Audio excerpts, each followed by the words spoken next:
So, you've just come from roughly where? From the east? We were in the Eastern Front, in the Donbass region. What was that like? I have one word to describe, and it's just hell. Yeah, hell. And why? Because every day you're getting casualties. Every day you're getting your friends getting killed. And it's days after days. And most of the missions, actually, of my my friends that they come from the Marines, from the States, it was just going to recover dead bodies of our friends that were killed in action from their previous patrol. So, yeah, it was life over there for us. What has been your main job there? For me, I was just used as a infantry soldier. Actually, I was paired up with the Canadian Sniper Wali, so I was his teammate. So we were always together, and I was making sure to help him as much as I can, and I was always following him everywhere. I was carrying ammunition. So yes, mainly that was my main job over there. Did you find yourself in direct contact? Oh yes. Oh yes. You want to take me through that? But you're not talking about just artillery. You're talking about direct contact. So are we talking about just the east, or can I talk about? You can talk about wherever you want. Yeah. Thank you. Yeah. So I mean, me and Wali's first missions in Irpin, it was to go into a apartment building and set up a sniper position from there.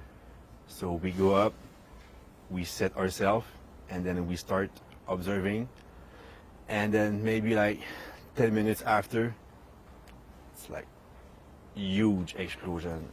The building shakes, all the window breaks, and then I find myself on the ground, and I remember I said, what the hell is that? And then I just like crawl into like a safe room, you know. So we just got hit by a tank. He shelled the building just above us, he missed us by like 3 meters. And then me and Wally, we meet in the room, and then after that, we started to get small arm fire to us. And then we got out of the building, and then after that, huge firefight. That was my first firefight. We had the Russians, they were like 50 meters from us. Bullets flying everywhere. We could not do anything, and they actually tried to surround us, right? And at that point, we had one casualty. One of our friends got shot at the shoulder by a Russian sniper. So in his right hand, he was carrying his pistol, and then he was like covering his wound like that, bleeding everywhere, and and he kept running and stuff. And then, yeah, bullets flying everywhere. And then one of our Ukrainian friends said, all right, like we have to get the hell out of it, because we were not controlling the situation. We were the one that got into fire. So anyway, like it was like total chaos, right? And then he shot, that guy saved our life, he shot RPG to the Russians, and it gives us enough time to just run for your life, right? And then I remember I was running, and then huge explosion just at my right. I think it was like mortar fire or something, bullet just flying. And then we had came with vans, you know, like vans. So everyone get in the vans as soon as possible.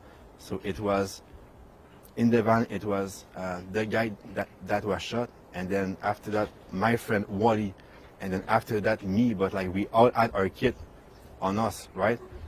So for me, my right hand was holding the head panel of the the passenger seat, and I was holding the other head panel, right?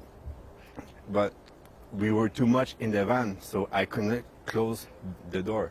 So my back was outside the van, and I was holding like that.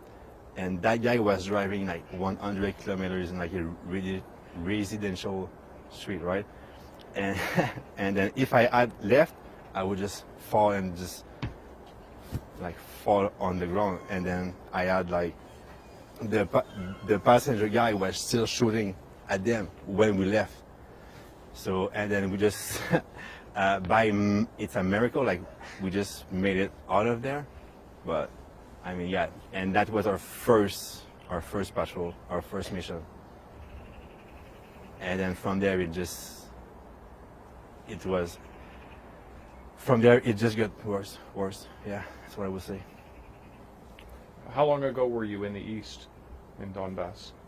I would say about maybe 10 days ago. We did approximately 1 week there because at first we were fighting in Irpin. Then after that, with our group, we freed the city from the Russian.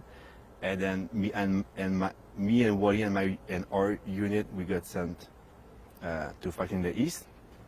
And then, yeah, in the east it was total different experience, because in Irpin it was mainly urban fighting, but in the east it was like the vibe was like World War II. It's like rain, mud, fields, trenches.